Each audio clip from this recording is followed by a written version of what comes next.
জন্মদিন কবি শুভ দাশগুপ্ত। আজ পয়লা শ্রাবণ। খোকন, আজ তোর জন্মদিন। তুই যখন জন্মেছিলি আমরা তখন যাদবপুরে। নতুন গড়ে ওঠা কলোনির টালির ঘরে তোর স্কুল মাস্টার বাবা সেই হ্যারিকেনের আলো জ্বলা ঘরে আনন্দে আর খুশিতে ঝলমলে হয়ে উঠেছিলেন তুই আসার পর। তোর নাম রেখেছিলেন সুকন্যা। মানুষটার মনটা ছিল শিশুর মতন।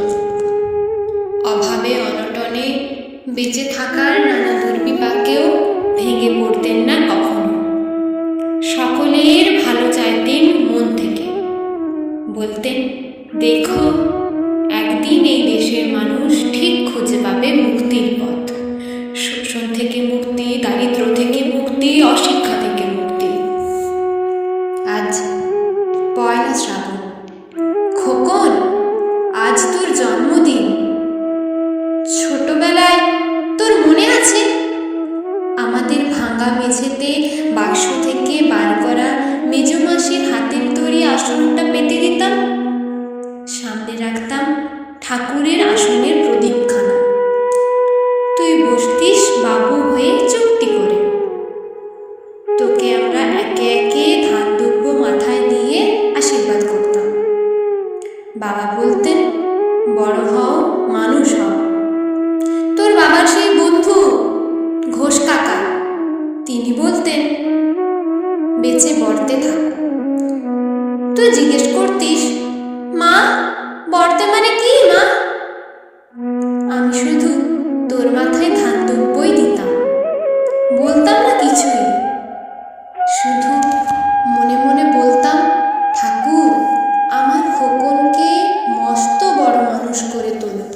আমার খোকন যেন সত্যিই মানুষ হয়, ওর যেন কখনো কোনো বিপদ না হয় ঠাকুর। অভাবের সংসারে ওই একটা দিন পয়লা শ্রাবণ, কষ্টের পয়সায় একটু বাড়তি দুধ দিতাম, পায়েস রান্না করে দিতাম তোকে। তুই খুব ভালোবাসতিস পায়েস খেতে। তোর বাবা বাস স্ট্যান্ডের দোকান থেকে নিয়ে আসতেন তোর প্রিয় মিষ্টি ছানার ভাজা। সামান্য স্কুল মাস্টারিতে কি বা আয় হতো। ঘরে বসে ছাত্র পড়িয়ে আসতো কিছু। দাও দাও অভাবের আগুনে সে রসদ উঠতে সময় লাগতো না। তোর বাবার জামা সেলাই করতাম আর বারবার বলতাম, আসছে মাসে একটা জামা বানিয়ে নিও। উনি হেসে উঠে বলতেন, বাদ দাও তো, খোকন বড় হচ্ছে। ওর জন্য ভাবছি দুধ রাখতে হবে আরো আছে। দুধে শক্তি বাড়ে, বুদ্ধি বাড়ে। শক্তি, আরে বুদ্ধি না হলে তোমার খোকন মস্ত বড় মানুষ হয়ে উঠবে কি করে? ভাবছি আরো দুটো টিউশনি নেব।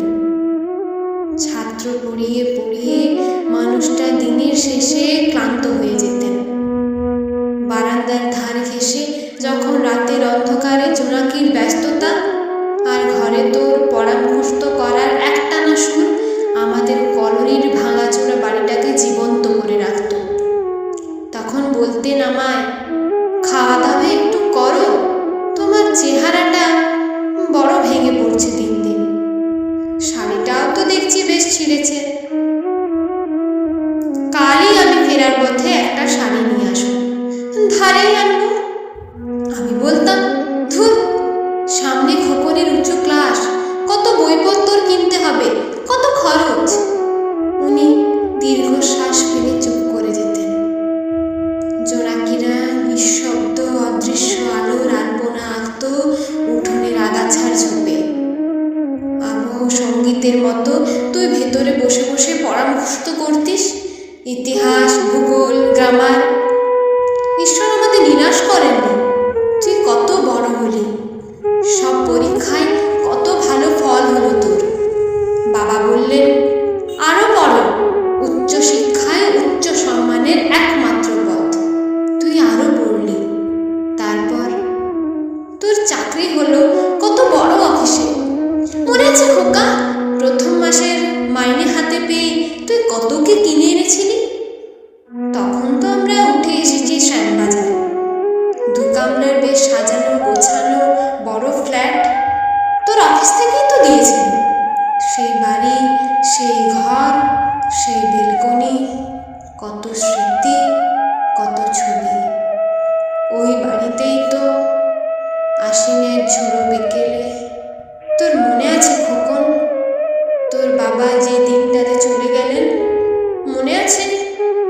বাবার বুকের ওপর পড়ে যখন কাঁদছিলি হাপুস নয়নে, সদ্য স্বামীহারা আমি সেদিন তোর সেই অসহায় মুখ দেখে আরো বেশি করে ভেঙে পড়েছিলাম। তোকে বুকে টেনে নিয়েছিলাম ছোটবেলার মতো।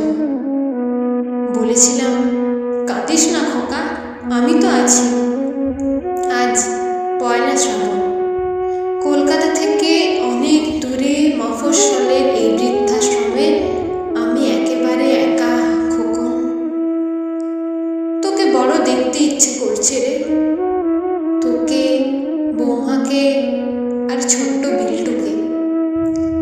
তোরা এখন কত দূরে, সল্ট লেকের মার্বেল বসানো বাড়িতে। আজ তোর জন্মদিনে নিশ্চয় খুব বড় পার্টি হচ্ছে, তাই না রে খোকন? লোকজন, হইচই, খাওয়া দাওয়া, খুব ভালো, খুব ভালো। খোকন, আজ পয়লা শ্রাবণ। আমার বড় মনে পড়ছে যাদবপুরের ভাঙা ঘরে রাত্রে তুই আমার পাশে শুয়ে মাঝে মধ্যে হঠাৎ খুব ভয় পেয়ে জড়িয়ে ধরতিস আমাকে। আমি বলতাম, ভয় কি রে, আমি তো আছি, মা তো আছে খোকনে। যার মা থাকে তাকে কি ভূতে ধরে? তুই নিশ্চিন্ত হয়ে ঘুমিয়ে পড়তিস আমার বুক জুড়ে। তোর আধুনিক সংসারে এই বুড়িটার একটু ঠাঁই হলো না রে। প্রতিমাও তো মা, ওরও তো আছে আমার খোকনেরই মতো কোল আলো করা এক চাঁদের টুকরো। কিন্তু সময়ের কি আশ্চর্য পরিবর্তন। খোকন, তুই বোধ হয় এখন আর পায়েস খাস না, তাই না রে? তুই জানিস না খোকন, আজ আমি সকালে পায়েস রান্না করেছি। হ্যাঁ, তোরই পাঠানো টাকা।